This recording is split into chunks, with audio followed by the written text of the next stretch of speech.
Hello everyone. In this video we're going to build a front end for an event app using React and Tailwind CSS. We will connect it to an already built REST API. The goal is to give you a real project that covers the most important things that you need to know when using React. So we will be fetching data, handling state, creating custom hooks and components. We will do form validation. We will also use the context API for authentication. So let me show you what we are going to build. So when the user visits the application, they will see a page with different events. And as a user, you can also click on an event. And then you get some more details. So you can, for example, see who is attending the event. And we can also register a user and we can log in a user. I have already added some users to the database, so let's log in with one. We can use this one, and I will type the password. And we can then see after we log in, we get this button, Add Event. So if we press here, we will get a modal that you can enter the information for a new event and create it. We also get some new pages here. So we have the all events, and then we also have a page called Attending. If we go to this one, we can see the events that the current logged in user is attending. And then if we go back here to this page and we, for example, click on this event, we will then see that we have the delete button, we have the edit button, and we also have a AddAttendee button. So these buttons will be visible only for the owner that has created this event. And if we click delete, we will get a little confirm modal, and we can click cancel for now. And if we go to edit, we can update the information. And if we, for example, would erase the name here, and then we press save changes, we can see there is some validation here that says the name must be at least 3 characters long. So let's go back again. And then we can press this add attendee. So here we will get a list of the users. And we can also filter users. So for example, Lara. And then let's try to add a user as an attendee. So let's say David. We press on it, we can see there's a little check mark here, and then we press add. And we can then see that David is added to the list here, and he's also removed from the list in this modal. So we press cancel here, and then you can also remove attendee. So by pressing this X button. The REST API we're going to connect this front end to is built with Go, and I already created a video on how to build it. In case you are interested in learning how to build it, there will be a link in the description to that video. Let's get started on coding. We will use Vite for this project, and if you're not familiar with Vite, it's a build tool that lets you create modern web applications. So how it works is you select a template that you want to use, and it will generate a starter project based on that. It also comes with a development server that will reload the page when you make changes, and you can build the application with a single command that gives you optimized production build. And before you can start using it, you need to have Node.js installed that also comes with the npm package management. Now, if we go back to the Vite website and we click get started here, we can scroll down on the page. So what we can do here, we can copy this command. We don't want to use a view as a template. We want to use this one. So open a terminal, and then we paste this one. And we replace with React and then SWC TS for TypeScript. And if you wonder about the SWC, what it is, it's like a compiler that will give you faster build times. I think it's written in Rust, if I'm not mistaken. And then we can change the name here, what we want to call the project. I will call it Event App. And then you can press Enter. So what you can do next is cd into Event App. And then you can run npm install to install all the dependencies. And to see that everything is working, we can run npm run dev, and then we can copy this URL. We copy this and we paste it here. And then if everything is working, you should see this page, and you can also press this counter, and then we can go back to the terminal and we can shut this down for now. And then let's open it in our code editor. So I will say code dot. Let's clean up the project. We don't need a lot of the stuff this comes with. We can go to assets and we can remove this one.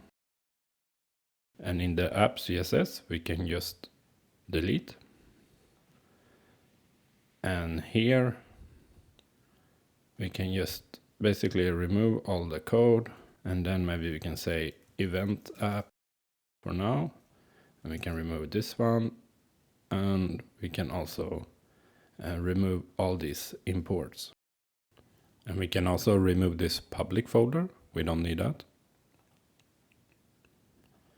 And here in the index CSS, it's come with a lot of default styling. We can also remove those. And now we want to install the extra dependencies we're going to use for the project. So open up a terminal. And then I can type npm install Tailwind CSS. This will be used to style our applications. And then we will say Tailwind CSS / Vite. And this will help us set up Tailwind CSS for our project. And for routing, we're going to use React Router DOM. We will also have a tiny utils library for working with class names in React. So CLSX. And then for the icons, we will use Lucid React. The idea is to keep dependencies to a minimum and focus on core functionality of React. And after we install the dependencies, what we want to do next is to configure Tailwind. So we can open up the file vite.config, and then inside here we can add Tailwind CSS, and we call it like this, and also import it here. Now we need to import Tailwind CSS in our CSS file, so we can open index CSS, and then we can type import Tailwind CSS. And to see if it's working, we can open up the app, and then we can change this to be a h1. And we will add a class name.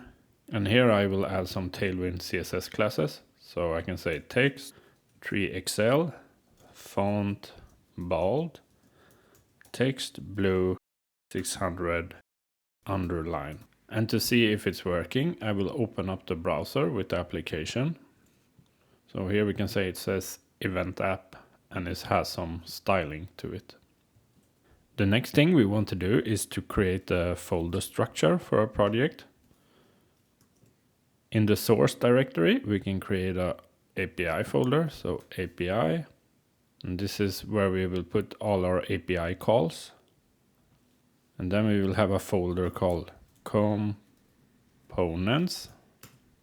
And here we will put reusable components in the application. And then we will have a folder called pages, and this will be for our different views. So for example, we have a view to view all the events, and we have a view for the event details, and so on. I'll create another folder, and that one we will call utils. And in case we have some utils functionality like parsing a date, we would place it here. Then we will create hooks, and here we will place the custom React hooks that we will create. And the last one will be context. So when working with React context, we will put the files here. And for this application, we're going to use it for authentication. If you've been following along with the previous video I made about creating the REST API in Go, I had to do some changes to the API to make it work with the front end. So let's take a quick look at that. So here is the API code on GitHub. And the changes I needed to done was for the login response, I also included the user ID. For the date property in events, I updated it so it now supports timestamp. Before it was only possible to set the date.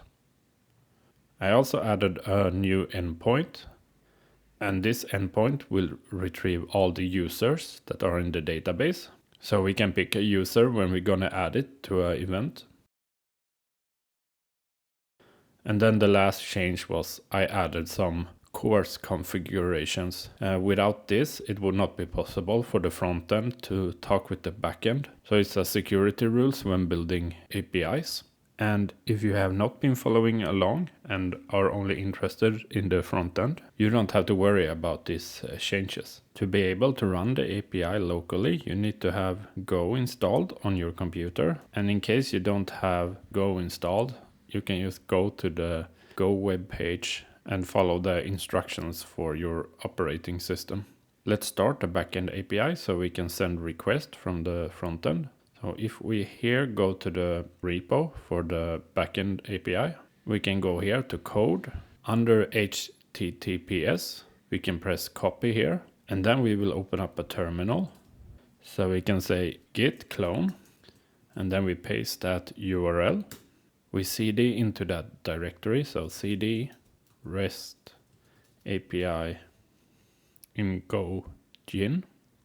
And once you're inside the folder, we need to run the migration so it creates all the tables. We can say go run /cmd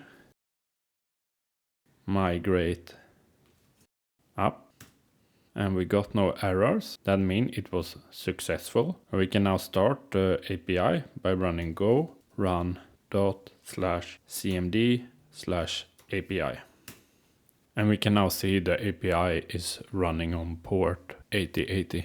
And then if we go to localhost 8080 and then /swagger, here you can see a list of all the endpoints that we will be calling from the front end.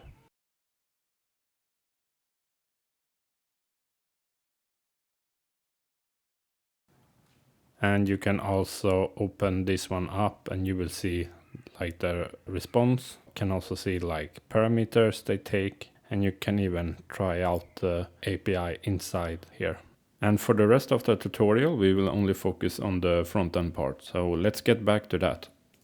And the next thing we want to do is we want to set up React Router. So we can close the other file, except the app.tx. And then we can start by the imports.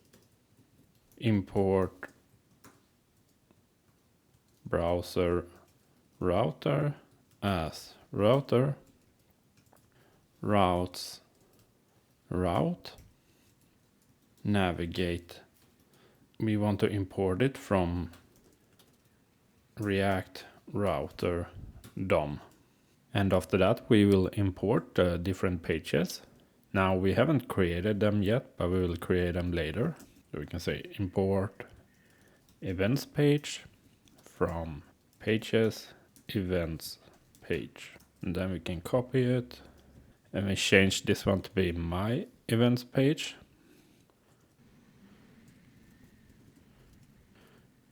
And then we have the login page.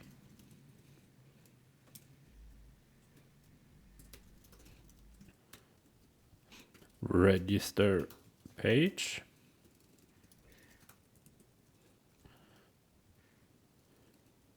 Event details page.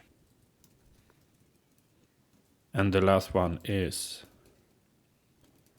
edit event page.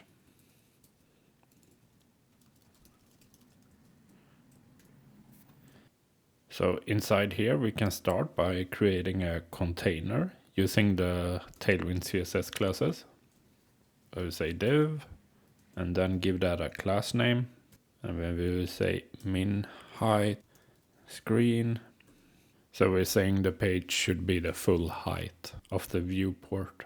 And then we will give it a background. So we say BG gray 50. And this one we can remove. So inside this container, we can use the router, and then we can write main, just to specify this will be the main content. And then for a class name, we can give it a container class mx auto to center it in the middle, and we give it some padding. So you can think this is like the app container, and this will be more like the page container, if that makes sense. And inside this one, we can specify routes. And here we can set up all the routes for the different pages. So let's start with the event page. We can say route, and then we specify the path, and we want that to be the start page. So we can use the slash. And then for the element, we will pass our event page.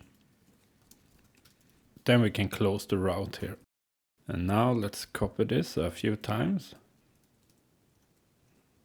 And here we can say my events, and we set that to be my events page. Then we have slash event slash colon event ID. So this will be the page for visiting a specific event. So you can see the details about that event. And then here we can say event details page. Then we will have a page for login. Login page like that. And then we have register. So register page. And then the last route, it will be like a default route. So in case the user enter a URL that doesn't exist, we want to navigate them to this page. So to do that, you can write star. And then we want to say navigate to, and we will set that to be home page. And then we want to replace the URL, and then we can close it. So we created our routes now. The next thing we need to do is to create our pages. So if we go here to the pages folder, and we can create a new file. Let's start with the events page. So events page.tsx.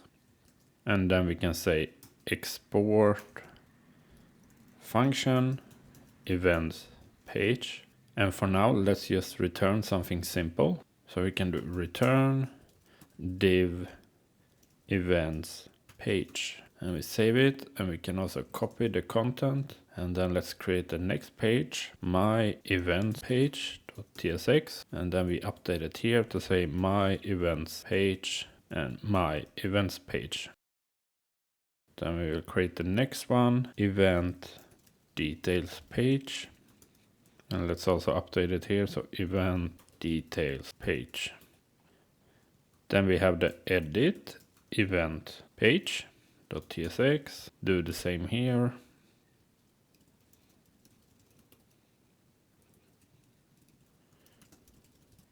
And we have the login page, so login page.tsx. And the last page is the register page.tsx. Let's now go back to app.tsx and see how it looks. So if we go here, and we can now see that we have some errors, and it says it cannot find the module. Sometimes you need to restart the TypeScript server. Let's see if that works. So to do that, you can do Command-Shift-P in VS Code, and then you can just say restart TS server. And we can see that solved some of the problem, but we still have some more problems. So login page has no exported member. Let's see. If we go to login page, and then we can see here I did a mistake, it should be capital P. Now if we go back to the app.tsx, and here I spelled it wrong, so it should be edit event page. And here we are missing one route, so let's copy this one, paste it here, and it should be events event ID / edit, and then we want to update the component it renders, so it should be event edit event page. And let's now see if we have any errors, and it looks like all the errors are gone now. So let's see what happens when we visit the browser. And if we go here to the start page, we can see it says event page. Let's also try to visit some other pages. So maybe register. And that seems to be working too. Let's try login. And that is also working. The next thing we want to do is we want to create a header component so we can navigate between the different pages. Let's go back to our code editor and we can close these files for now. And then we can go to the components folder, and inside here we will create a new folder. We will say header, and then inside the header folder we will create a file called header.tsx. We can start by importing the link from React Router DOM. So React Router DOM. And then we can create a new component, export function header, return, and then we will say header, give that a class name, and we want to say flex items center, justify between big white, give it some padding and shadow. Then we will give it a heading, so we can say h2 class name text XL font bold, and inside here we can say event app, and then let's use the nav element. So nav class name flex items center, give it some spacing, so gap 4, and inside this one we will have a list class name, and we'll say flex gap 4, and then we will have the links to our pages. So link to, and this will go to the start page, and then we will say all events. We can copy this one, and for the second link let's say my events, and here we can also say my events, and then we want a link to the login page.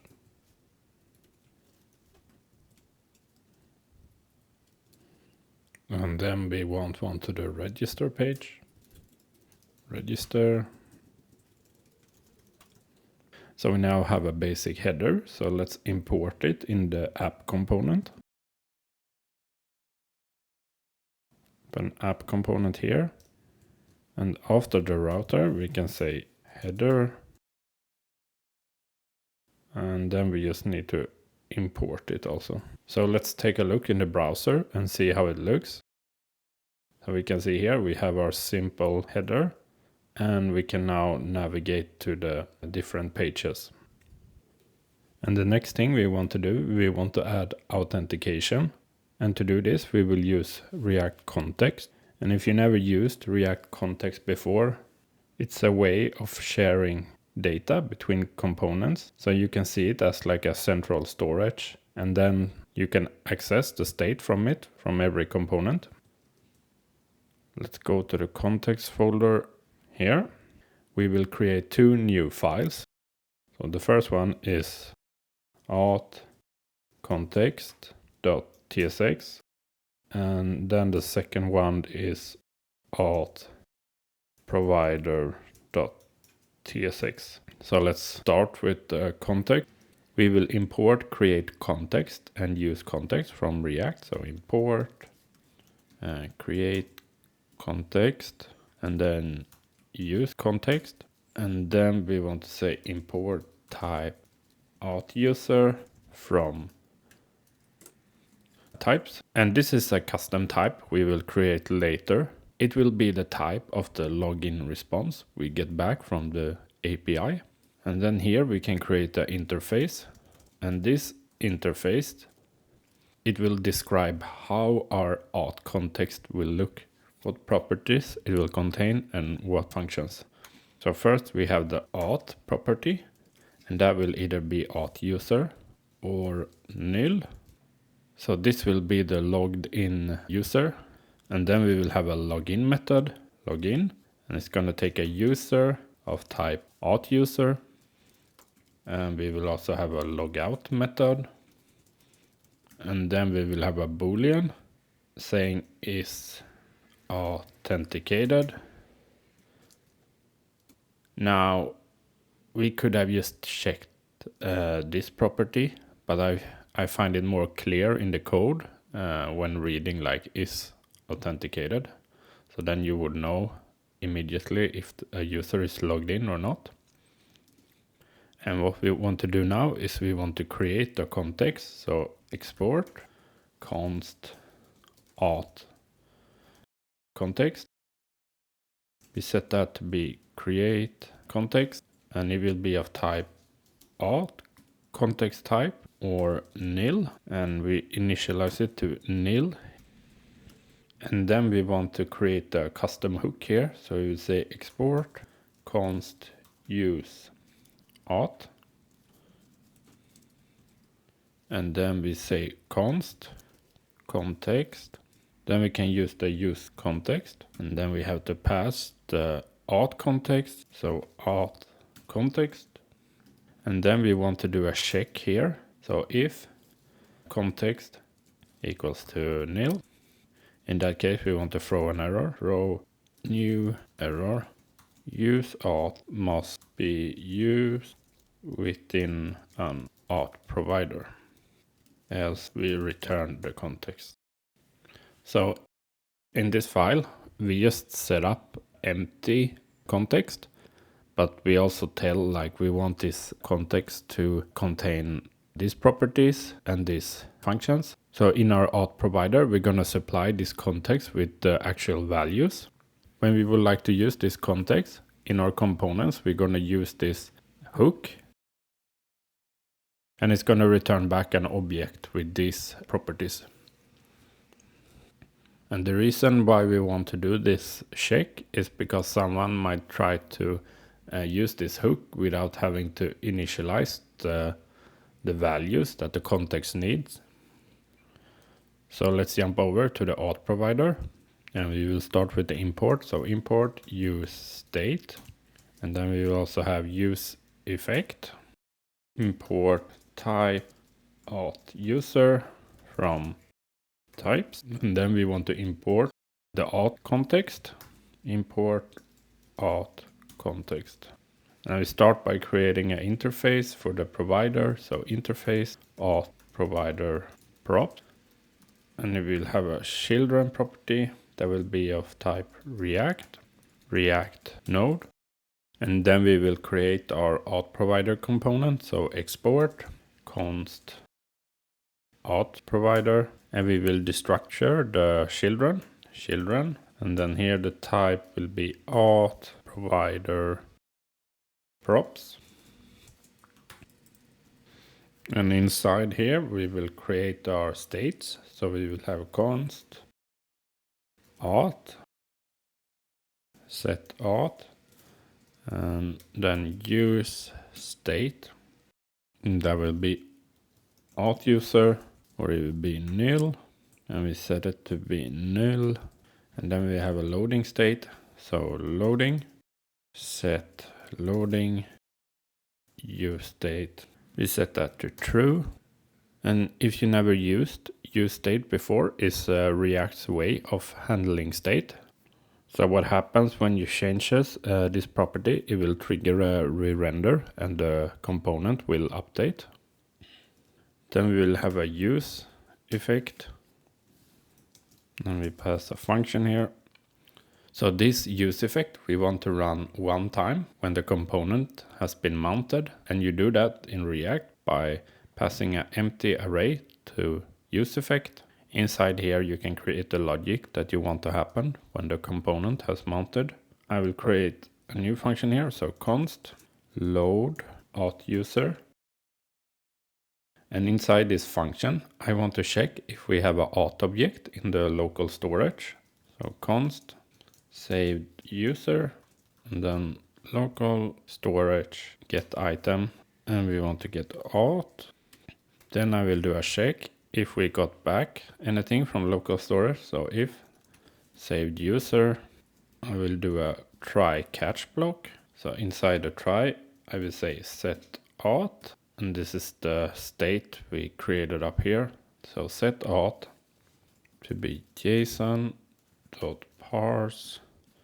saved user. And then in the catch, I can say console error parsing save user.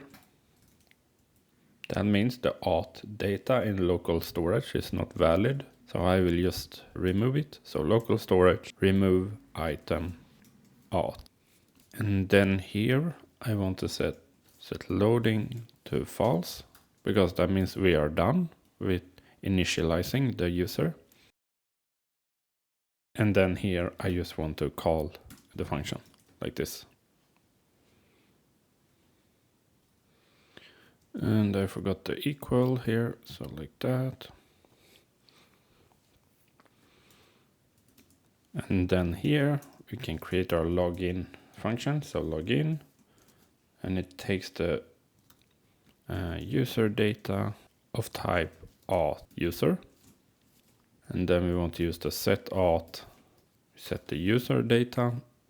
And then we also want to set local storage. So local storage set item auth. Then we use json.stringify to turn it into a string. Auth.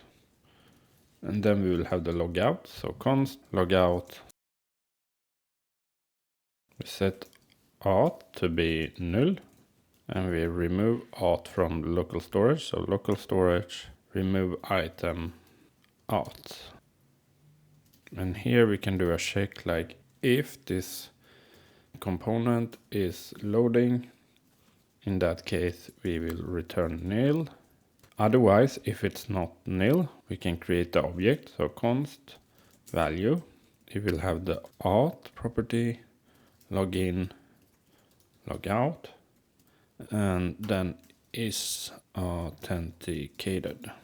And we can do like this, auth, and because auth can be nil, and then we just convert it to a boolean.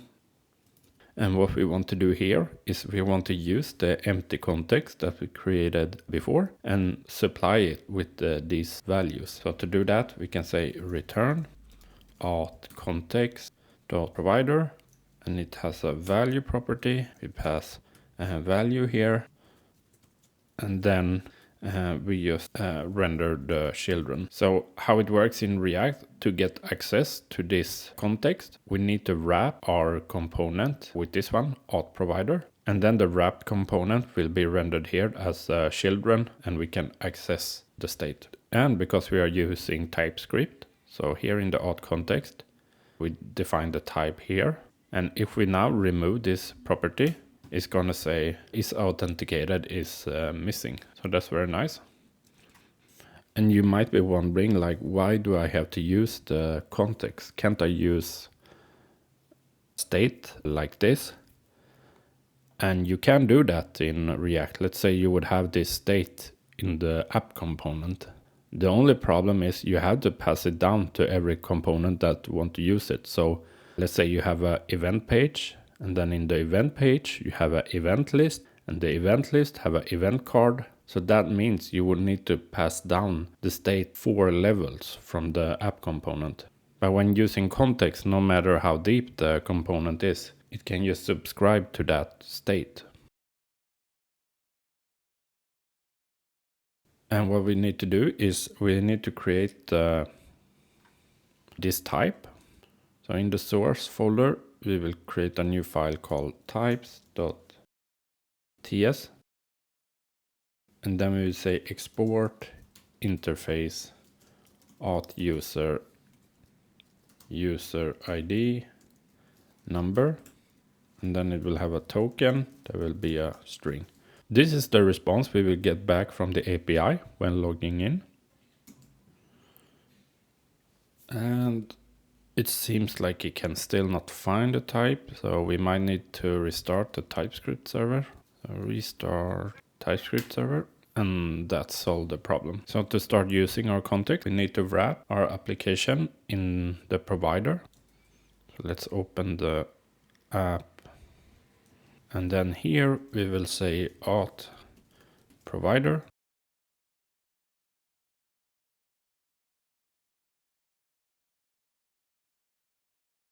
Like this. And if we, for example, then go to the login page, and if we would like to use this context, we can use the custom hook that we created before. So we have the use auth, const auth, and then we have this hook and use auth, like this. And then this auth object would have access to the properties we created. So if you say now auth, we can see is authenticated. We have the login function and logout function. And here we also have the auth object. So let's print it out and see what we get. Console.log auth. So we can now go to the web page and see how the application looks like. And currently the screen is blank, so let's refresh. Still nothing. Do we have any errors? No errors. Let's go to the auth provider and see if we've done anything wrong. Okay, I can see the problem now. Problem is I put a set loading inside the saved user statement, but the problem is we don't have a saved user, so this will never be set to false. And we have this check here. If it's loading, we return nil. So this check, let's move it. It should be outside the if statement. Like that. Let's try it again. And we can now see our app again. Now, if we open up the console, and then we go to login, and here is the print statement we added. So it say is authenticated, is false. So the next step we're gonna do is we want to implement the register page and the login page. But before we do that, we will create some general components. And we're also going to create some helper libraries, for example, API client. So let's start with that one. We can then open up our code editor. Let's then close all the files here. And then we can navigate to the API folders. And inside the API folders, we will create a new file called api.ts. And we can start here by creating a base URL for our API. We will say export const API base URL. And because this URL will be different if we are in production or if we are locally. So what we can do is to use an environment variable. And to do that in Vite, you do like this. Import meta.env.vite API base URL. You just need to know for these environment variables, since they are exposed to the front end, you shouldn't put any sensitive information in them. If that one doesn't exist, we can default to http localhost 8080/API. And then we will create a helper function for fetching data. We will use the already built-in fetch library in JavaScript. However, we will add some extra functionality that makes it easier to work with authentication. So we can say export const API fetch, and we set that to be async function. And this function will take two arguments. And the first one is the URL, and that will be a string. And then the second one will be a options object. So you can say options, and the type will be request init. And then for the response, we can set promise response. And inside the function here, we will start by reading from local storage. So const auth local storage get item auth, and from here we will read the token. So we can say const token equal to auth. If that one exists, we will do a JSON parse auth and then get the token from it, else we just set it to nil. And then we want to create the default headers that should be included in every request. So const default headers, and we will set that to be an object.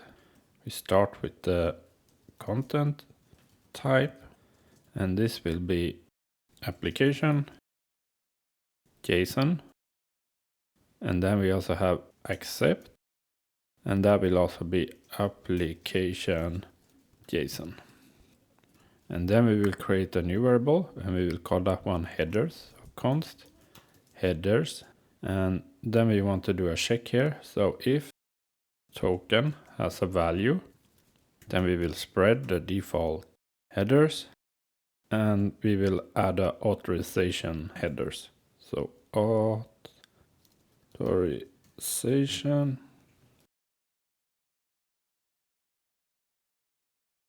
and that will be bearer, and then we pass the token.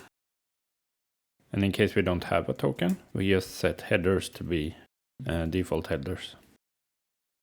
And then we can return here. So return window dot fetch. We pass the URL. We spread the options, and then we pass the headers. Let's check so we don't have any errors.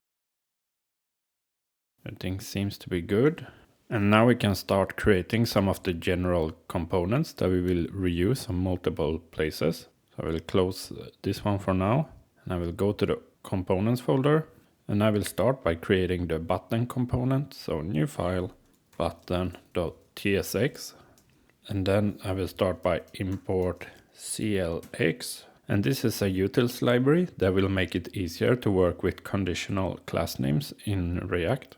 And here we can create object of different classes. So we will say const button classes, and it will have a base styling that will be rounded MD cursor pointer. We will set disabled opacity 50, and here we will have some variants. Start with a primary button, and that will be BG blue 600, and if you hover over it, it will be BG blue 700, and the text will be white. Let's also create a secondary version. So secondary, we will say border, and that will be gray 300, text gray 700, and if you hover over it, BG gray 50, and the text when hover should be gray 900. And then we also want to create sizes, so we will have two sizes.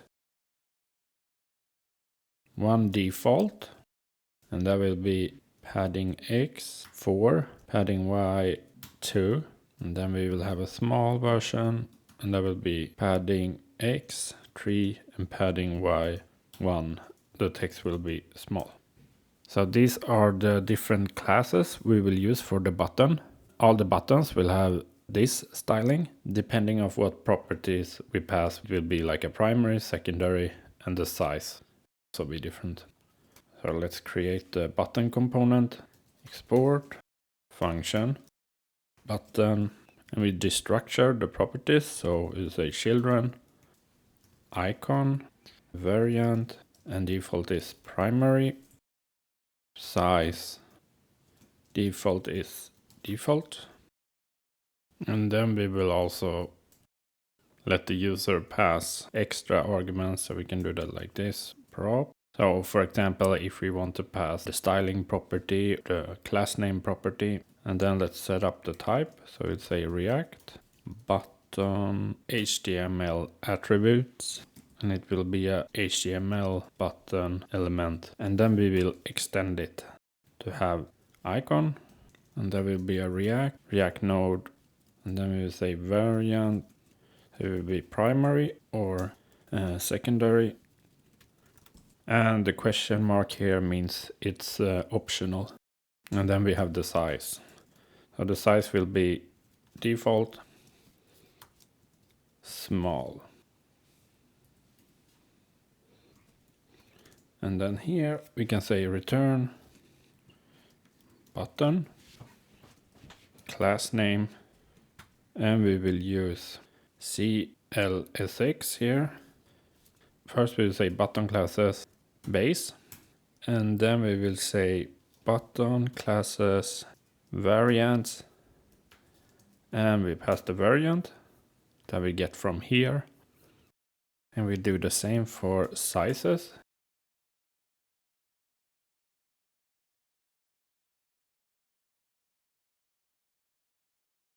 If we pass an icon, we want to add some extra styling. So if there's an icon, we will say flex, items, center, gap, 2. And if we pass along some extra properties that can be relevant for the button, we want to spread them, so props. And then here inside the button, we will say icon. So if we don't pass a value for icon, nothing will be rendered here. And then we have children. Children will be the thing we put inside our button. So like this, you will have button, and then whatever value you put here, that will become children. Okay, great. We have our reusable button component. Now we also want to create a component for inputs. So in the components, create a new file, and we will call it InputGroup.tsx. And then we will start by importing type change event from React. Then we will create the interface for all the props that this component will take. Interface input group props.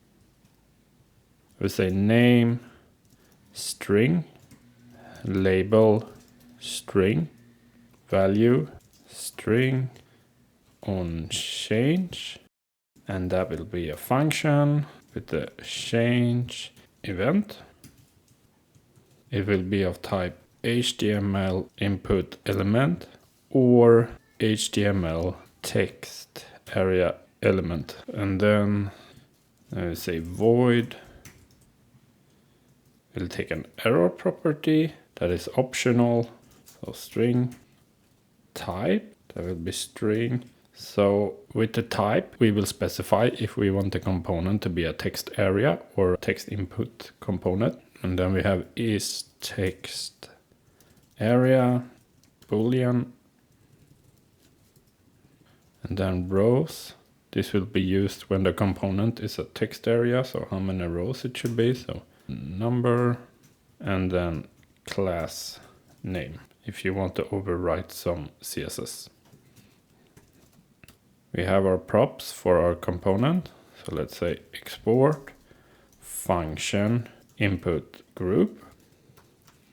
Here we will destructure all the properties. So name, label, value on change, error, type, and we can give it a default to text, is text area, set that to be false, rows be 3, and then class name can be default empty string. And then the type should be input group props. So what we can do first is we will create a variable. We will say const input type. So we say is text area conditional, that will be text area string, else it will be the string input. And when doing like this in React, you can create a component dynamic. So we could do like this, input type. So if text area is true, then this will be a text area. If not, it will just be a regular input. So we want to create a container for this. We will have a div, and then the class name, we will give it to the class name property in case it's passed. And then this one we can copy. So we put it inside here, and there should be a 2s here. And then we also want this to have a label. So we can say label HTML4, and we set that to be name. And then let's also give it some styling. So MB1 block small text. Set the font weight to be medium, so font medium. And then we can set the color to be text gray 700. And inside here we can say brackets label. And then for the input type we can pass some properties. So ID, we can set that to be name, name to be name, value, value on change, that will be on change. And for the rows, we want to check is text area. In that case, we want to use rows property, else we can just say undefined. And then we have the type. And again here we want to check is text area. In that case, we want to say undefined, else we want to pass the type. So the type, for example, when you have a regular input, it could be text, but it could also be like password input. And then we have the class name here. We will give it some styling, so full width. And we make the border rounded. Give it some padding. And when focusing, we want to give border blue 500. And we want to set the focus outline to none. Focus ring 2. And then focus ring blue 500. So when you're focusing the input, we give it some nice styling so it looks a bit better. And then let's change the quotes to special quotes so we can use variable like this. And then here too, and then we need to pass brackets. So here we can say if we have an error, in that case, we want to add a class border red 500. And if there is no error, we can say border gray 300. And if there is an error, we want to show that message. So check first if there is an error. So error. In that case, we will display a p tag and give it some styling. So class name, margin 1, text small, and we will give it a color of text red 500. And inside here, we can render the message. The next thing we're gonna do is create a custom hook for submitting forms. So we can navigate to the hooks folder, and then we will create a new file, and we will call it useForm.ts. The responsibility of this hook will be to manage form values, handle form submission, showing loading state, displaying errors, and also doing form validation. Without this hook, we would have to repeat the same code over and over in many components. So we can start by importing, so import useState, and then we're also gonna have the use effect from React. And then we want to import some type, so import type, change event, and form event. So we say export function use form, and this form will take a generic, so we can pass the type of the form to this hook. And then we will destructure some properties. So we will have initial values, validate on submit, and then we can specify the type here.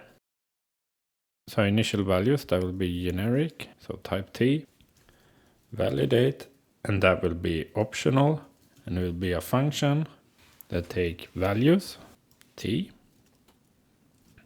and we will return a partial of t, and then we will have a on submit. So on submit values t, and it will return a promise void, or it doesn't need to return anything, so void. And then we can create our state. So we will have the values of the form. So const values, set values. That will be use state, generic, and then we set it to the initial values. Then we will have our errors. So const errors, set errors, and that will be use state, partial generic, and we will set it to empty object.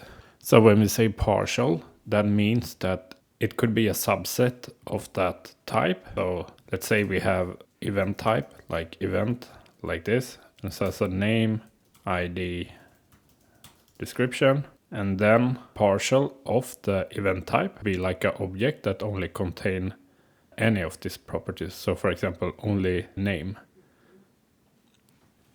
Because it could be in the form that only some fields have errors and not all of them. And then we will have a is loading state. So const is loading, set is loading. We set that to be use state false. And then we have const error, set error. So these are errors here. These are the errors from the form validation. For example, we want to validate the form and the description. Maybe it's had to be at least 100 characters. And this error is the error that comes back from the API when submitting. You can say use state, and we set that to be error or nil. And after that, we want to create a use effect. So use effect. And inside this one, we want to set values to initial values if the initial values changes. And then we want to create a handle change function. So const handle change, and it will be a change event of type HTML input element or HTML text area element. So this function, it will run every time input is changed. And what we want to do then is we want to get the name and the value from the e.target. And what we want to do then is set values. And we want to use the previous values. So previous. And then we have a function. And we pass back an object. So here we will spread the previous. And then we will update the property that was changed. So we can do that by using the name like this. And then we pass the value. And for that field, when it's changed, we also want to reset the error. So we can do that by copying this. Instead of saying set values, we will say set errors. So set errors. So let's say we have a text input, and every time the text input is changed, this one will be called and our state will be updated. So we keep track of the values, and we want to set the errors to nil. And this is because when we make changes to the input, we don't want to display the errors anymore. Like we only want to display the errors after the user press submit. And then when they do the changes, we want the errors to disappear. And then we will have a const handle submit. There will be a async function, and it will take a form event. And here we will call prevent default. And this just says we don't want to do like a regular form submit. We will handle it manually instead. And then we want to reset the error. And then here we want to validate the form. So if a validate function has been passed, we can do if validate. Then inside here we will say const new errors, and then we will call the validate function validate, and we will pass the values of the form. If there are any errors, we can set errors to be new errors. And then here we will do a check. So if object keys, new errors, length. So if we have any errors, we want to stop the submit and we don't want to go any further. Else, if there is no errors, we will set loading to true. And then we will do a submit. So we can do a try catch here. And in the try, we will say await on submit. And we pass the values. And in the catch block, we can say set error. And we will say error instance of error. If it's an instance of error, we can set it to be the error. Else, we can create a new error. So new error, something went wrong. And when it's done running, we can say finally, and then we set the loading to false. And here we will create a reset function. So reset, when calling this, you say set values to initial values, set errors to an empty object, and then set the error from the API to nil. And then at the end of the hook, we want to expose the state and the function. So return values, errors, error is loading, handle change, handle submit, and reset. So now we have created a really nice hook that can handle all the form logic for us. So we don't have to repeat this code over and over again. Now we are almost ready to start building the register page. There is only two very small components that we need to create first. So if we go to here to the components folder, we say new file. I want to have a component for error message. And this will be a very short component. We can say export function error message, and it will take a error prop, and it will be of type error or nil, or you can also pass a string. First, we want to check if there is no error, just return nil. And if we have an error, we want to display a message, so return, and then we can create a div. We give it a class name and some styling, so some margin, and it will be with rounded borders, some red color, some padding. We also specify the color of the text.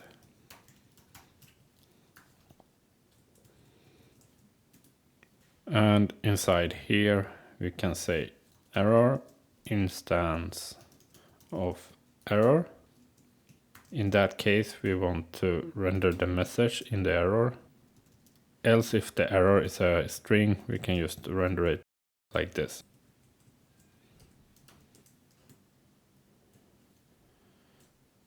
So this is our error component, and by creating a small component like this, we can make sure everywhere we display an error message, it will look the same. And then we will do a very similar component, but for a loading message. In components, create a new file and call it loading message.tsx. And I will paste the code from the error message, but I will change it here to loading message. And instead of an error, it will take a message and message will be a string. And we can remove this one. And here we will say flex justify center, and we will give it some padding. And then we will have another div here. So div, we say class name, animate pulse, text gray 500. And inside here we will say message. Now we have a component for showing a nice loading message that we can reuse in our components. So we are finally ready to start creating the register page. But first, let's just fix this. And then let's go to our pages folder. So if you scroll down here and to pages, we want to go to the register page, open it up.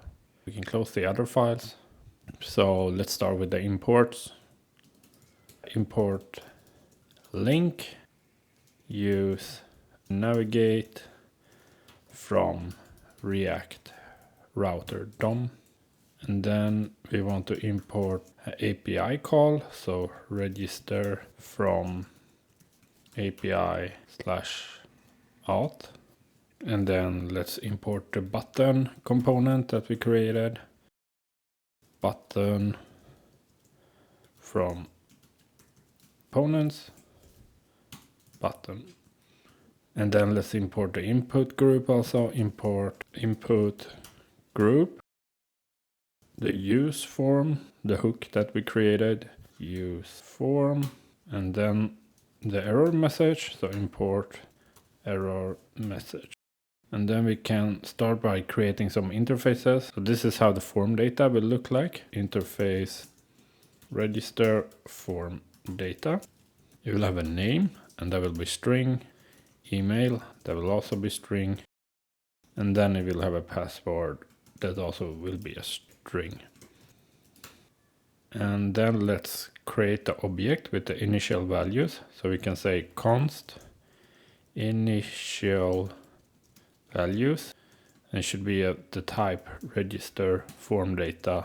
And then we set a name, email, and password. And then we want to use the navigate hook here. So we can say const navigate.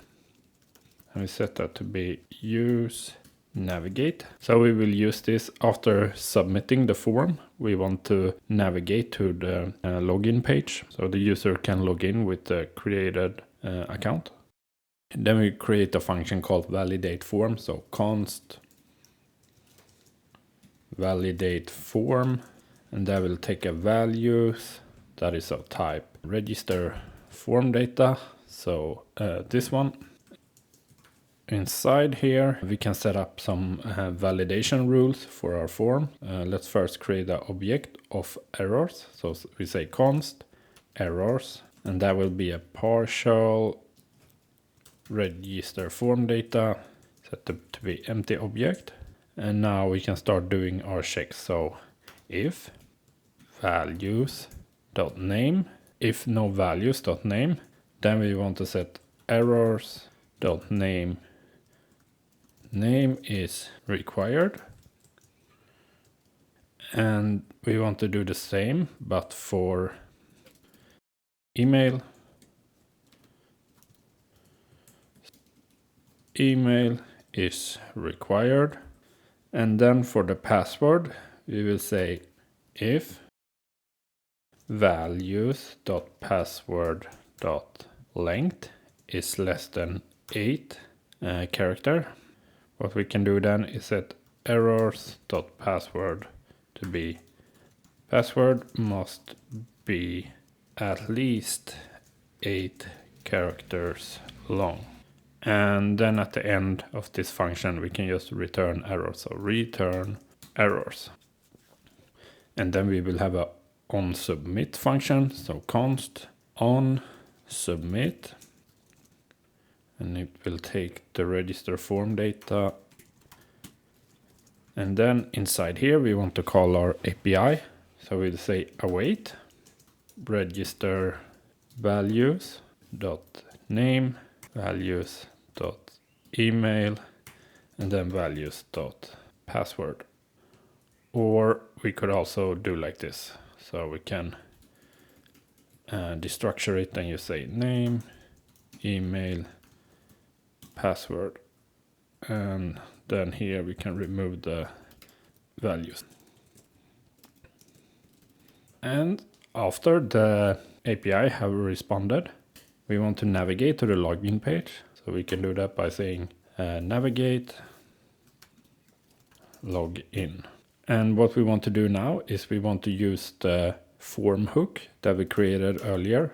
So we can say const And then we destructure all the values that we will get back from use form. So values, errors, error is loading, handle change, handle submit. And then we set that to be use form. And because it takes a generic, we have to specify the type, and that will be register form data. And then we pass our values. So initial values, validate, that will be validate form, and then on submit. And then here we will give this div a class name, and we will say mx auto and set a max width medium. Then we can remove this, and inside here we will create another div. So div, and that will have a class name, and it will be rounded large. Give it a background with padding 6. Give it a shadow medium, and then we want the page to have a title, so we can say h2 class name. Give it some margin, so margin bottom 6, text to Excel, and we want it to be semi-bold, and we will give it a color of text gray 800, and it can say register. And then if we have an error, we want to check error. If that's the case, we want to render the error message, so we can say error message, and then we pass the error to it, so error like this.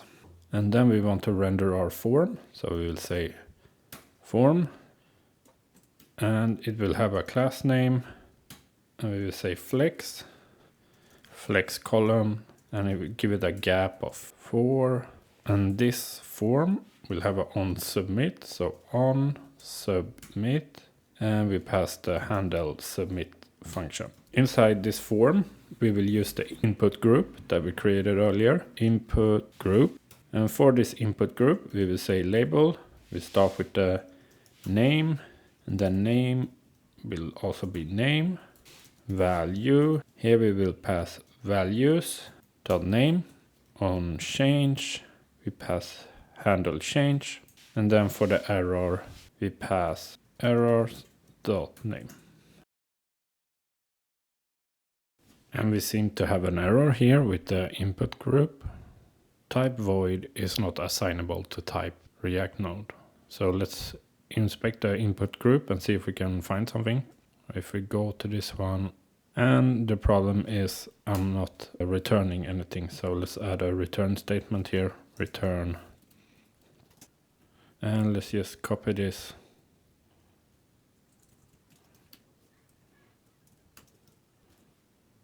Oops, too much. I think now it should be working. Let's see. We go to the register page, and we can now see the error is gone. So let's now copy the inputs. We need 2 more inputs. So 1 for email and 1 for password. So here we will say label email, name email, and then values email, errors email, and then here we say password values dot password, and then for the errors dot password. And then we can create a new div, so div, and give it a class name that will be flex column space. And then inside here we want to use our button component, so button, and it will be of type submit. We want to disable the button if it's loading, so disabled is loading. And then inside the button we want to say if it's loading, then we want to display the text registering, else we can just say register. And under the button let's create a new div, so we can say class name text center, text small, text gray 600, And then we can say already have an account, add some spacing, and then we want to render link, and it will go to the login page, and we will say class name text blue 600, and if you hover over it, it should be text blue 800, and inside the link we will just say login. Let's see if we have any errors. Look good so far here. And yes, one thing we have to do now is we need to create the API call to this endpoint. So if we go to the API folder, we can say new file, and then we will say auth.ts, and inside this one we will say import type user from types, and then we will import our API base URL, and we also want to import the API fetch function that we created. And then we can say export const register, and we set it to be a async function. And this one will take name, that will be string, email, string, password, string. And then it will return a promise, user, or nil. And then we can do a try catch. Inside the try block, we can say const response, and here we will call the API. So await API fetch, and then we do a string template, and here we will pass our API base URL, and it will be /v1 auth/register. So that is the URL to the register endpoint for our API. We want the method to be post, and in the body we want to pass our data, so we can say JSON stringify, and then we pass an object with name, email, and password. Now after we get the response, we want to check if not respond okay. In that case, just return nil. Otherwise, if it's okay, we can return await response.json. And in our catch, we can say console.error, registration error, and we pass the error like that, and then we can just return nil. Okay, and now we just need to create this user type also. So if we go to the types file, we can create a new interface. So we'll say export interface user, and the user will have an ID. That will be a number. It will have a name. That will be a string. And then it will have an email. That will also be a string. And we can now go to our web page and try it out. So here it is. And then we can click on register. The register form, it looks a bit wide. So maybe I messed up some CSS class. Let's see. So if we go to the register page, and then yes, here it should be max. And then let's go back. Okay, this looks much better. And now let's try it out. So we can open the developer console, and we can have the network tab open. bob@hotmail.com, and password maybe test 1 2 3 4. And I can see a bug here. The input, it should be a password field, not the text input. So let's fix that. If we go here and then to the password, you can say type password. And let's go back to the browser. So let's type it again, bob@hotmail.com. No, wait, that's the name, Bob. And here, password test 1 2 3 4. And we can now see it's hidden. So let's press the register, and we can see that we got navigated to the login page, and we got a 201 back from the API. It responded with the user, so that means everything is okay. Now we just need to create our login page, and we can then log in with that user. Let's create our login page. And then here we can click login page. And the login page will be quite similar to the register page. So let's start by the imports. You can say import link, use navigate, use location from React router DOM, import login from API/auth. And then we have use auth here, import input group, import use form, button, and then error message. Then we can start with our interface. Interface, login form, and email, that will be a string, and then password, that will be a string. After that, we can set up the initial values for the form. And that will be email, empty string, and then password, empty string. And here from the use auth, we want to use the login function, but because we already have the API call, it's called login. I will rename the login function that comes from the use auth. So I will say auth login. And then we can also say const navigate. That will be use navigate. And then we have const location. That will be use location. And here we can say from. So if the user was redirected to the login page, we want to navigate them to the previous page that they was on. So to get that URL, we can say location state from, and then path name. And in case we don't have any value here, we will just set it to the index page. And then we will create our validate function. So const validate. And we will take the login form. And then we create our errors. That will be partial login form. And we set it to be an empty object. And then we can do our validation here. So if not values.email, we can set errors.email. Email is required.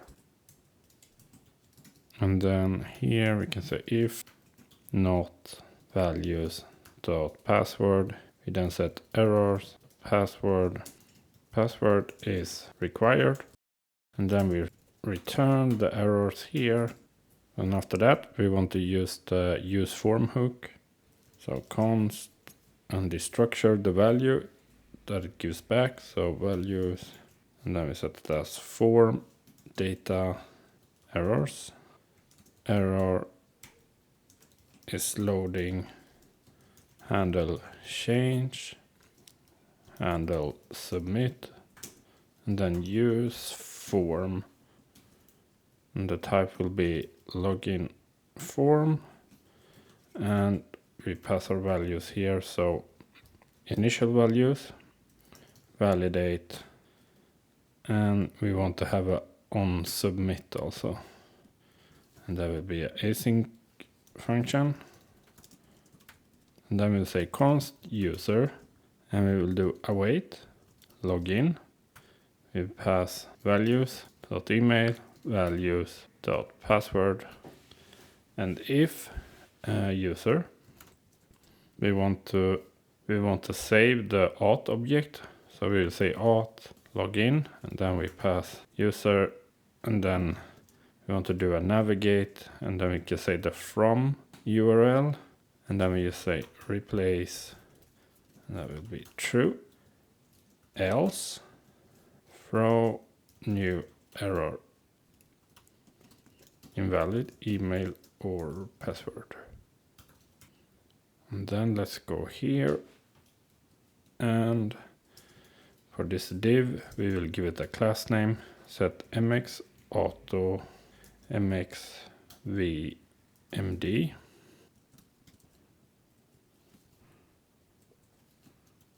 and then we will have a new div here, class name rounded large bg white, and we give it a padding and some shadow, and then a header, so h2, margin,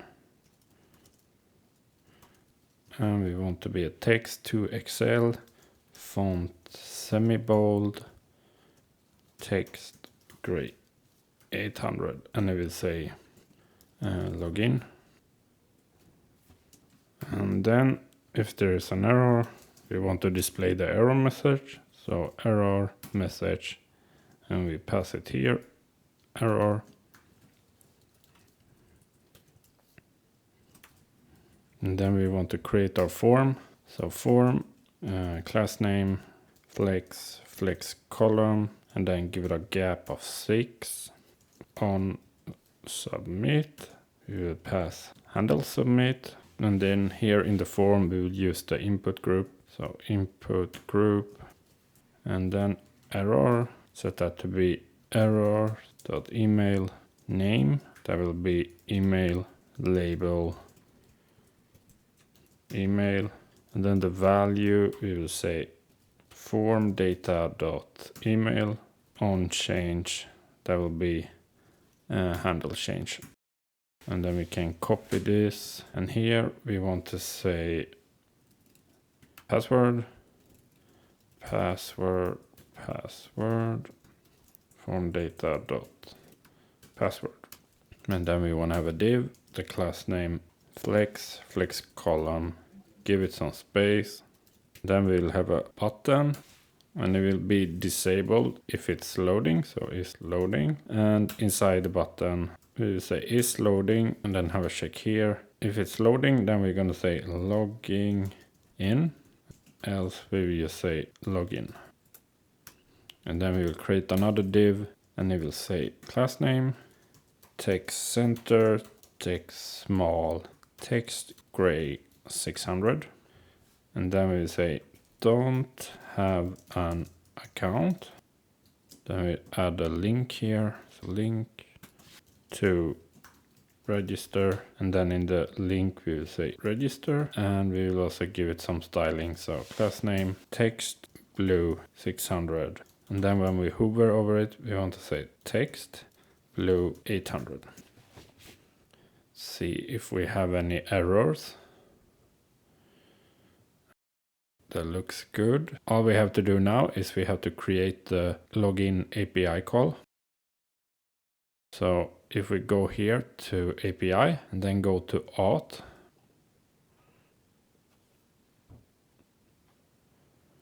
we can copy this register, paste it here, and then we want to change it to be called login, and it will only take an email and password, and it can return auth user, and the URL will be v1auth/login method post, and then json.stringify, no name, and same here, we want to check if the response is okay, and that should be it. So let's see the login page again, and no errors. Let's now go to the browser and test it out. So here we are at the login page, and we can see it looks good. So let's try to log in with the user I created before. So that will be bob@hotmail.com, password test 1234, and I did the same mistake here. Password input should be type password. But let's try that again. bob@hotmail.com, test 1234. And then let's see, when we submit, we get a 200 and we get redirected to the events page. If we then inspect our local storage, I think something's wrong, because we're saving the key auth, but the value is a text string auth, and it should not be like that. So let's see what I've done wrong. I would assume there would be somewhere here in the auth. Maybe if we go to the provider, so auth provider, and we have the login method, and here we are setting local storage, and the key is auth. We can see here the problem. We're passing the string auth, but that's not what we want to do. What we want to do is we want to pass user data. So let's try it again. Let's clear that one, and we go to login, bob@hotmail.com, .com test 1 2 3 4, and then we try to log in, and then we can see here and the auth in local storage, we save the token and then the user ID 1, and we also get redirected to the events page. So what we want to do now is we want to create a protected route. So for my events, that page, it should only be accessible if you're logged in. And then we also want to update the header here. So when logged in, log in and register should be hidden, and there should be a logout button instead. So let's go back to our code editor, and then we can create a protected route component. Inside components, we will say protected route.tsx. Then we can close the other files. We will import and navigate, use auth, and then we will create the interface. So interface protected route props, and it will take a children, and children will be react.react node. And then here we can say export function protected route. He will destructure the children, and here we will say protected route prop. And then here we want to check if the user is authenticated. So const is authenticated, and that comes from use auth. So if the user is not authenticated, if not authenticated, then we want to redirect the user to the login page. Return, navigate to login, and then replace. If they are authenticated, that means they have access to this protected route. So then we can say children. So if we go now to our app.tsx, we can then start using it. So we want to have it for my events. And then we want to say like this, protected route.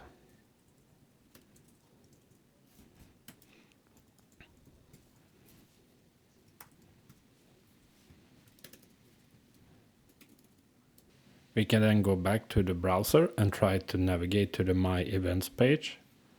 So if we go back here and click on the My Events, to see the My Events page, but maybe I did something wrong. Let's check here in the protected route. Oh yeah, I forgot to return here. So return, try it again. And then we can see we get My Events because we are logged in. See what happens if we remove this from local storage, and then we refresh the app, and then we try to go to My Events. We can then see we get redirected to the login page. We can also do the same for the edit event page, because you will only be able to edit the event if you're logged in. So here, protected route.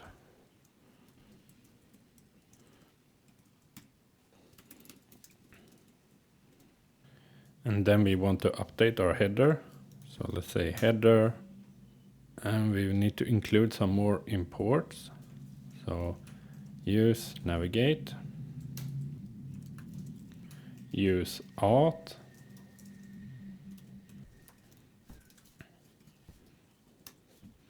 and then the button. And then here in the header we want to say const is authenticated logout, and we will get that from the use auth. And then we want to say const navigate use navigate. Then we will create a new function here called handle logout. So const handle logout, and then we set it to be an arrow function. We can say logout, and then we navigate to the start page. So after my events, we will say is authenticated.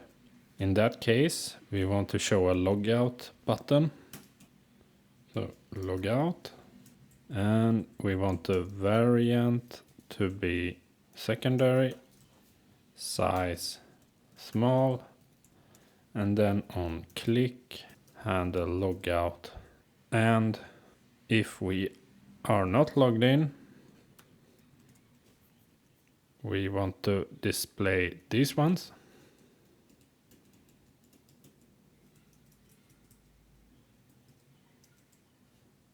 And we also want to wrap our button in a list item. So li.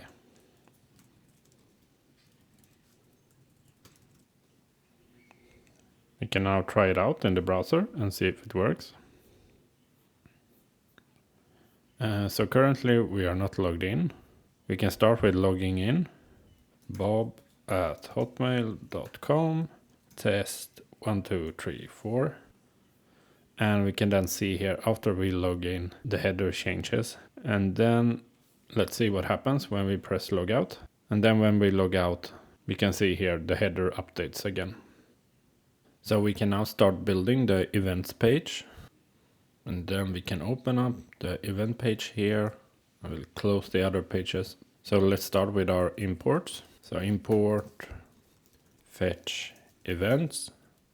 So this will be the API call. And then we will have a component for listing all the events. Import EventList from components, events, event list. And we also have a type for the event data. Import type event data from type. And then we will also import a usefetch hook. So import usefetch from. And this is a custom hook that we will create later, and it will help fetching data. And then here we can say const data loading error, and then we say use fetch event data, and then we pass the API call. And then we can say const events and set that to be data or empty array. And then we can create a fragment here, and we will have a header, so we can create a div. We give that a class name, and then we say mb6 flex items center justify between, and then in the div we will create a h1. So h1 class name text to Excel font semi-bold text gray 800 events. And after that we will have our event list component. So event list, and we will pass it loading error message or nil. And then we also want to pass the events. So events. Now let's create the usefetch hook that we used here. So if we go to the hook folder, create a new file, we'll say usefetch.ts. Import use state, use effect, and use callback. And then we say interface, use fetch result, and that will take a generic, so we can specify the type for it, and it will return data.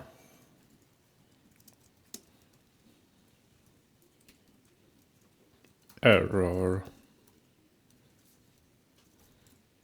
loading, and then we also have a refetch function.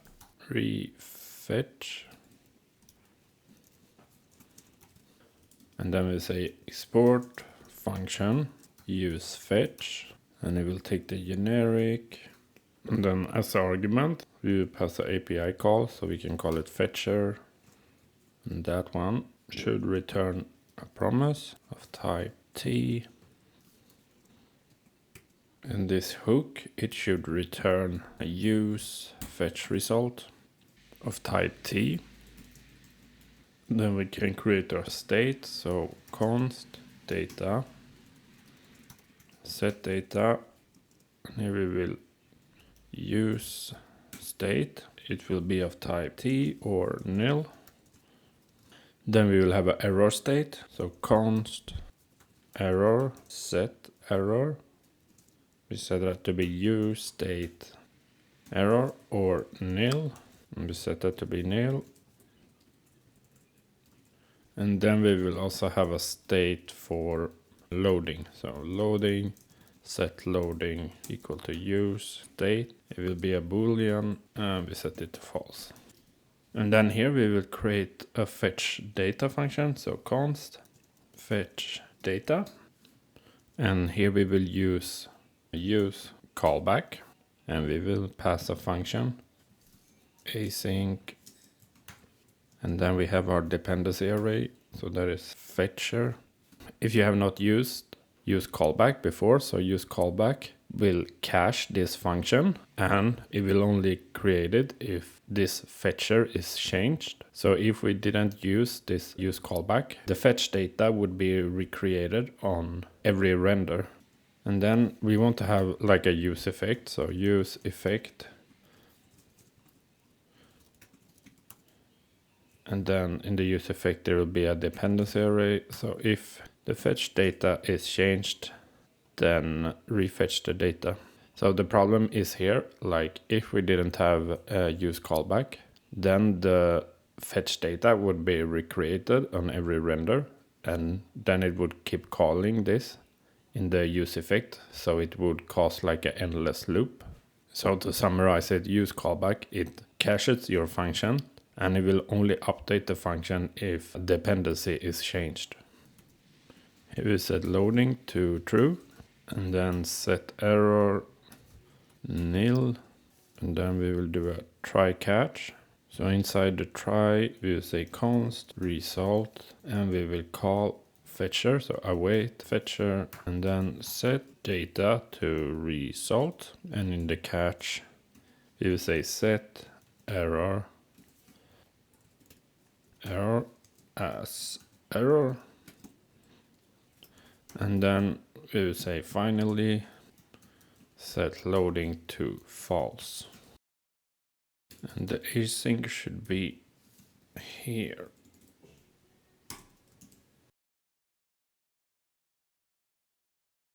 And then at the end, we can just return. So return the data, error, loading, and then refetch, and that will be fetch data. So to summarize it, we created a custom hook to fetch data. And in case you wonder about this T, the generic, this is just a way so we can tell the hook what data we are expecting. So let's say we're gonna fetch the events because this hook doesn't know how the data will look like. We can say this is the event data and it will contain these properties, or maybe this is the attendee data and it will contain these properties. And then all we need to do is we will pass an API call and this hook will keep track of everything else. It will keep track of the error, the data state, the loading state, and then this hook will start fetching the data and then it will return the data and if there's any error, loading state and so on. Now if we didn't create this hook, we would have to create this logic every time we wanted to fetch something from the API. And the next thing we're gonna do is we're gonna create the API call to the events. So let's open the API folder and we will create a new file called events.ts. And here we can say import type event data from types, import API base URL, and then we import a fetch function. And here we will say export const fetch events. We set it to be async promise, and it will return array of event data. Then we can say try catch, and inside the try block we will say const response await API fetch. We will pass the base URL, so API base URL, and then /v1/events. And then we check if response not okay, In that case, we'll throw an error. So throw new error, API error response.status. And if everything okay, we will just say return await response.json. And then in the cache block, we can just say console error fetching events. And then we can pass the error like that. And then we will throw the error. So throw error. And it looks like we have an error for it. This one is a expect 2 arguments, but we got 1. So if we go to API fetch function, we can see options here, but options should be, let's make it optional so you don't have to pass it. You add a question mark like this. And then if we go back, we can see it solves the problem. So what we can do now is to create the event data type. So in the types file, let's open it up. And then we can say export interface event data.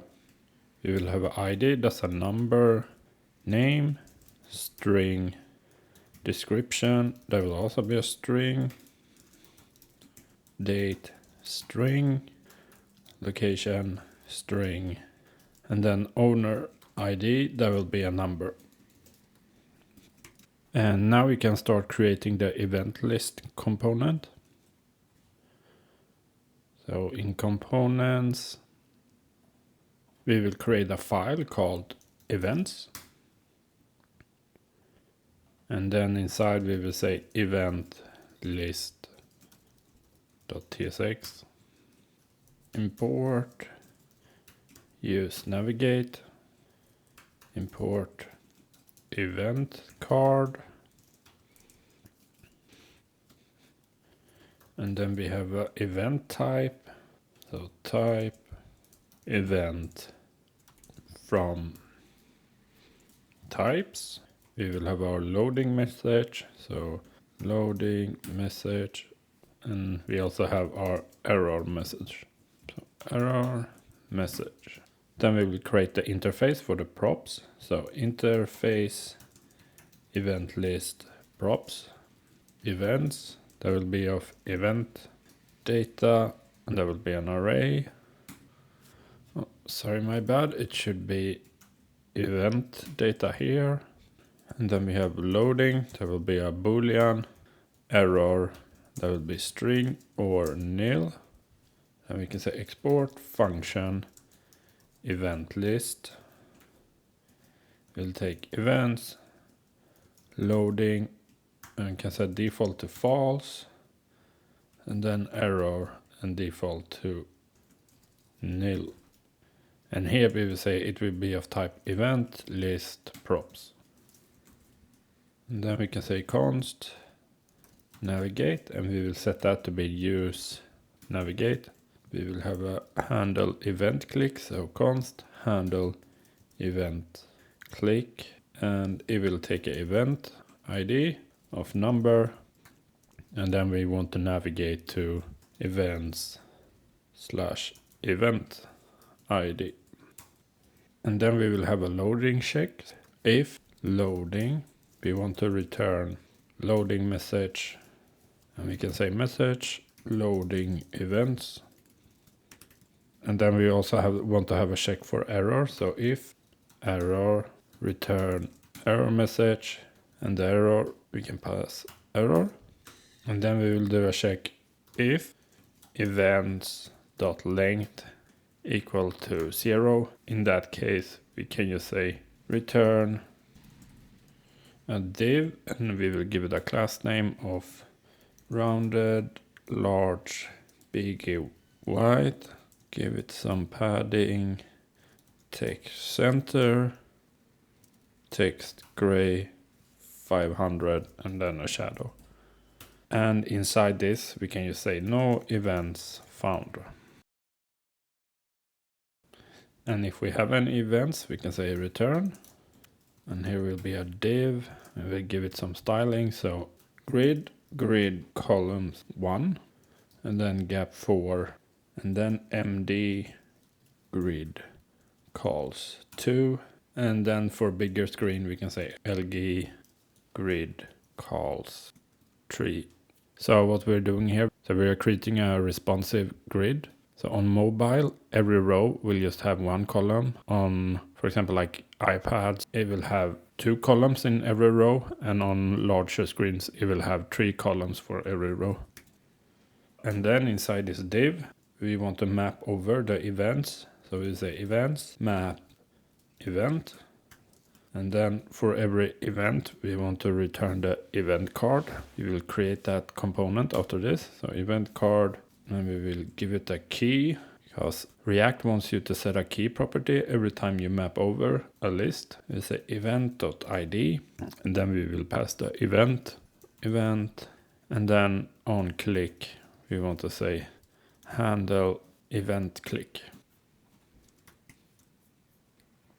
What we can do now is to create our event card component. So here in components, event folder, we will say EventCard.tsx, import formatDate from utils, date utils. And this is just a little utils function that will display the dates in a nice way. We will create it after this component. And then we want to import some icons. So we have map in icon. And then we have a calendar icon. And we want to say import type event data from types. And then we will create our interface for the props. So interface, event card props. And the event will be of the type event data. And then we have on click. And then we'll take a event ID. And then let's export our component. So export function event card. We destructure the properties, so event on click, and it will be of type event card props. And then we can say return here. We create a div and give it some styling. So class name flex, h full, cursor, pointer, flex column, overflow hidden, rounded large, big white. And then we give it some shadow, and we set a transition on the shadow, duration 300. And then when you hover over it, it should have a shadow medium. And on this one, we want to give it a on click. So on click, we will say on click, and we pass the event ID. And inside this div, we will create another div. So div, class name, and we will say flex, flex 1, flex column, and padding 5. We will give it a h3, and there we'll have margin, text large, font medium, text gray 800. And inside here we want to render the name of the event, so event.name.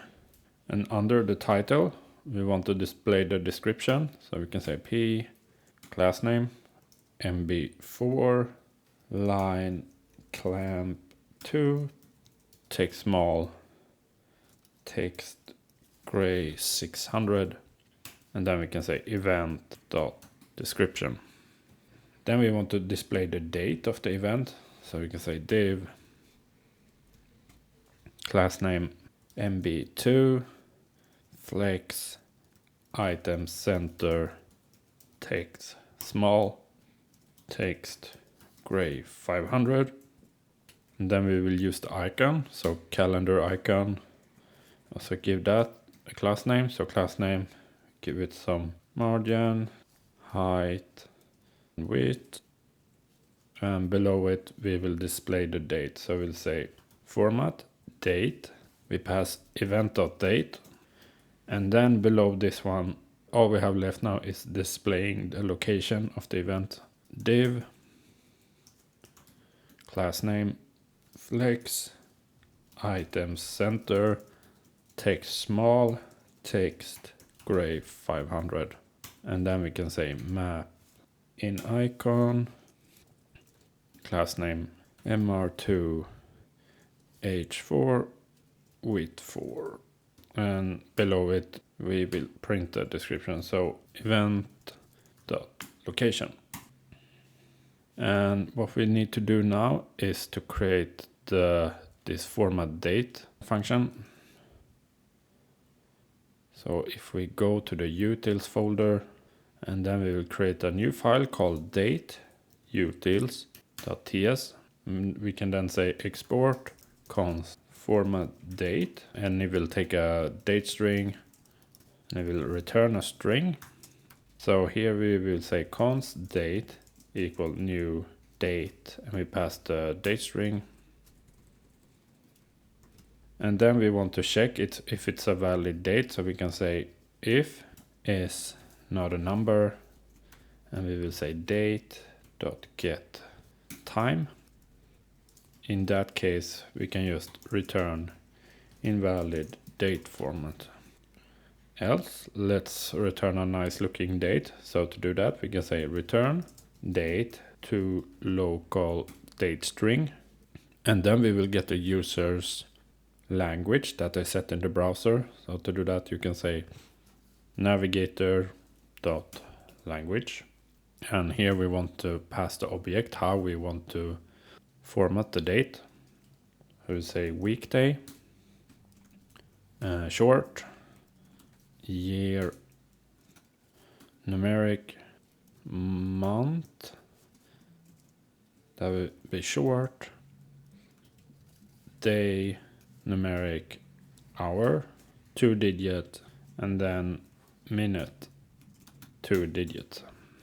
And if we now go back to the EventCard, we shouldn't have, well, let's see, import formatDate, formatDate. Maybe we have to restart the TypeScript server. So restart TS server, and that seems to be working. Let's now check in the event list and everything. All right, we have an error here. Use navigate, and this should be capital letter, so event list like this. And let's go now to our event page. And there's no errors here.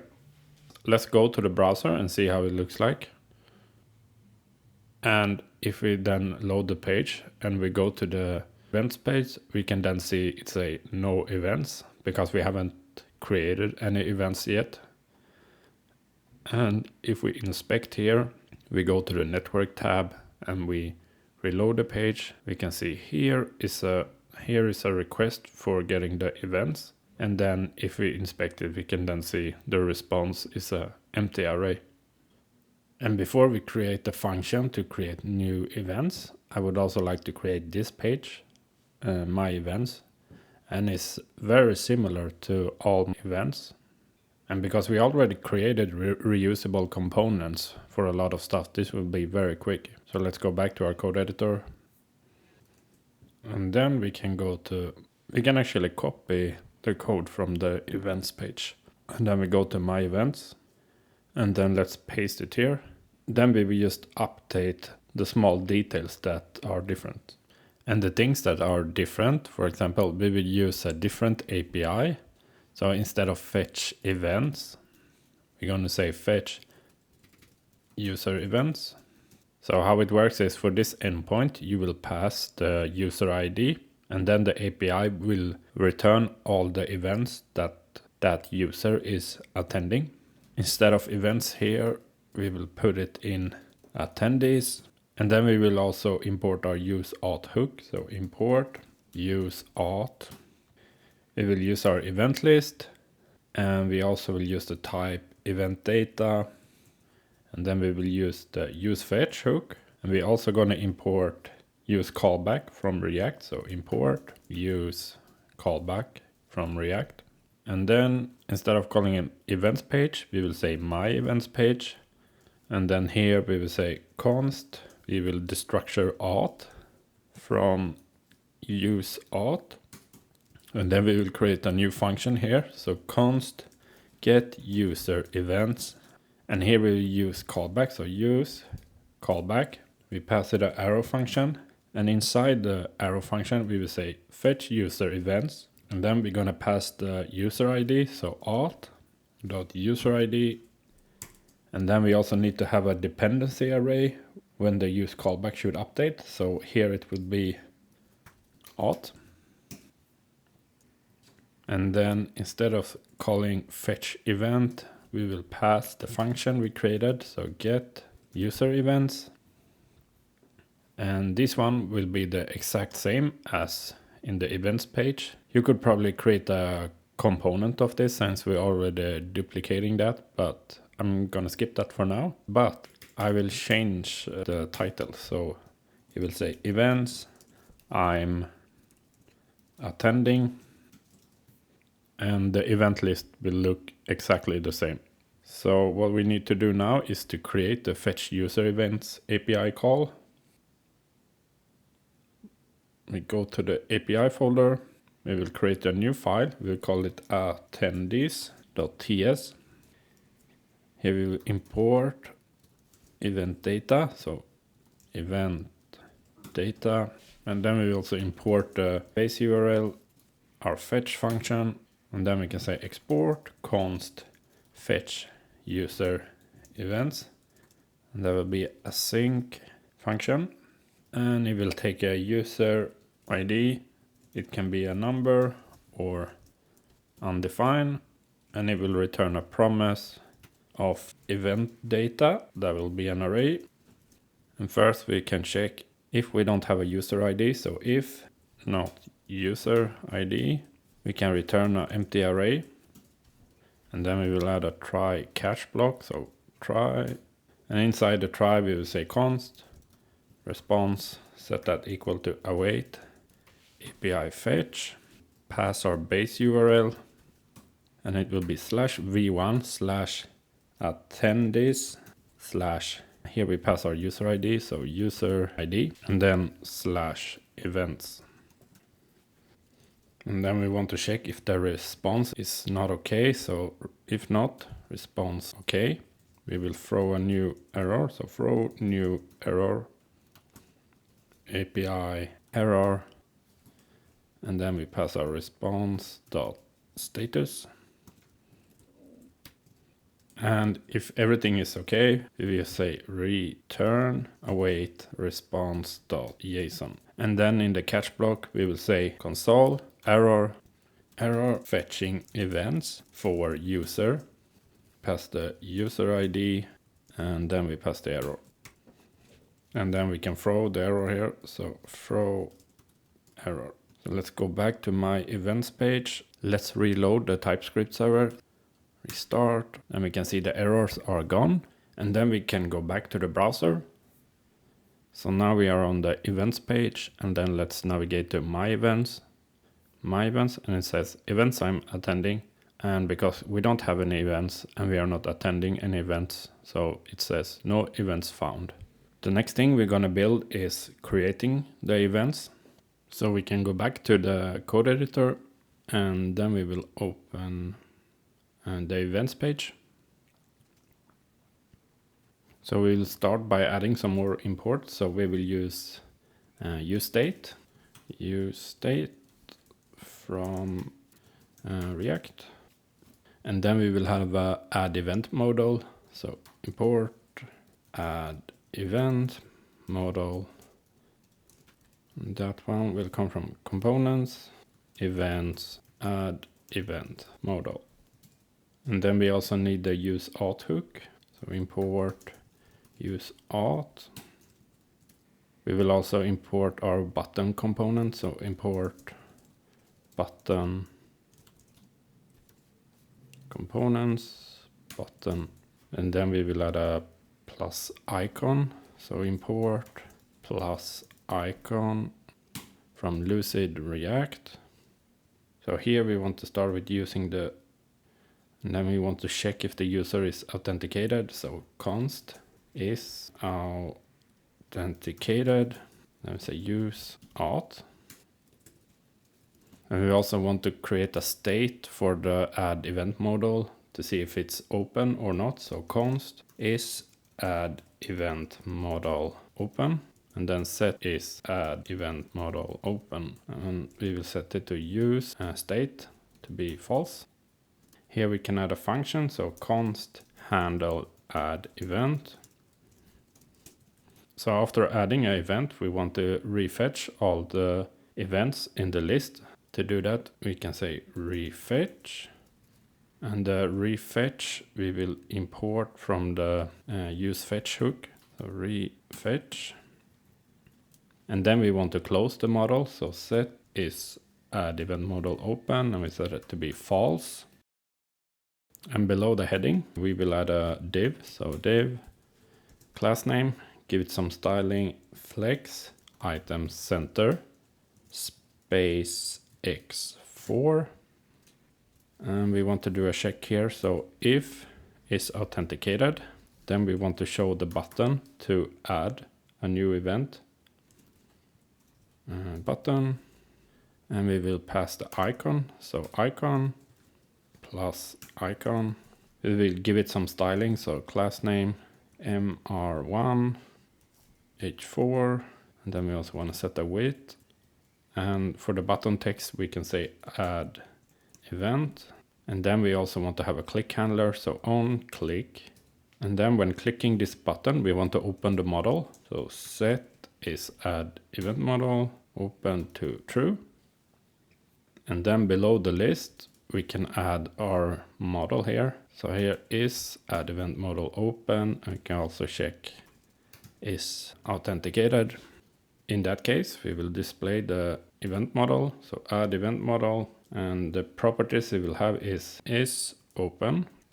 We will pass is add event model open on close. Pass an arrow function, and then set the model open to false. And then we also have on add event, and we pass the handle add event. So let's now create our add event model. We go to the components folder and then into event. And then we can say add event model.tsx. And let's start with the import X icon from Lucid React. Import create event. And this will be a new API call /API events. We also want to import the event data type. So import type event data from types. Import input group. And we want to import our button. So import button. And then we also want to import the use form hook. Import use form. And then let's start creating our interfaces. We can start with the properties. So interface, add event model props. We will have a is open, and there will be a boolean on close. There will be a function on add event. We will take an event, type event data. And then we have an interface event form data. So we will have a name, there'll be a string, description, string, date, string, and then location, string. So we can start by creating our initial values. So const initial values. And there will be event form data, name, description, date, and then finally a location. Then we say export function, add event model. So we will destructure the properties. So it's open, on close, on add event. We set it to be add event model props. And then let's start writing our validate function for the form. So const validate values of type event form data. And then we can create the empty errors object. So const errors, and we set that to be of type partial event form data empty object. We can start with the name. So if values.name.length is less than 3, we want to set errors.name equal to name must be at least 3 characters. Then we have the description, and we can set if the length is less than 10, then we will say errors description equal to description must be at least 10 characters. Then we want to check if the values.date, if it's not set, we want to say errors.date date is required. Then finally our location. So if values.location.length, if it's less than 3, errors.location, location must be at least 3 characters. And then we can just return errors. Next, let's create our onSubmit function. So const onSubmit, that'll be an async function. So async values event form data, and we will start with the date. So const date, and we will create a new date from the values.date. And then we can say const formatted values.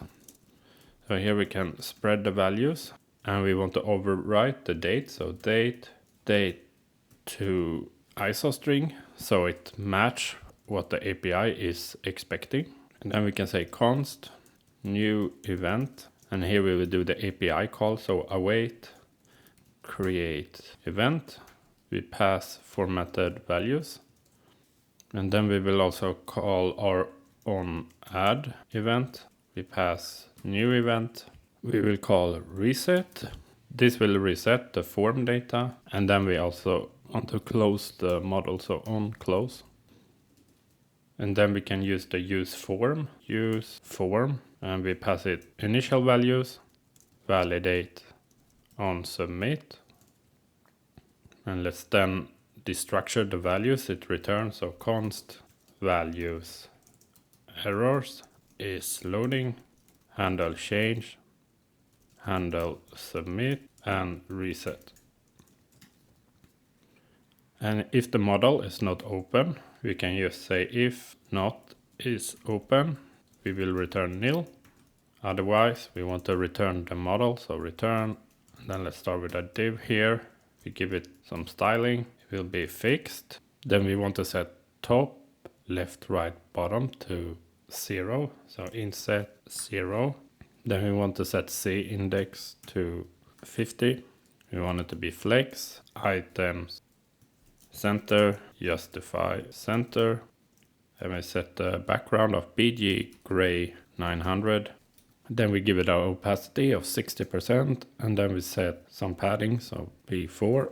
Let's create a new div class name. And we want the width to be full, but we'll set a max width of medium, and we want it to be rounded large, big white, shadow large. And here we can add a on click. Then we say stop propagation. This is because every time we would click like submit, it would close the model. But if we have errors in the form, we don't want to close the model. We want to handle this event manually. And then we will create our header for the model. So a div, class name, flex, items, center, justify between, border, give some gray color to the border, so border gray 200, give it some padding.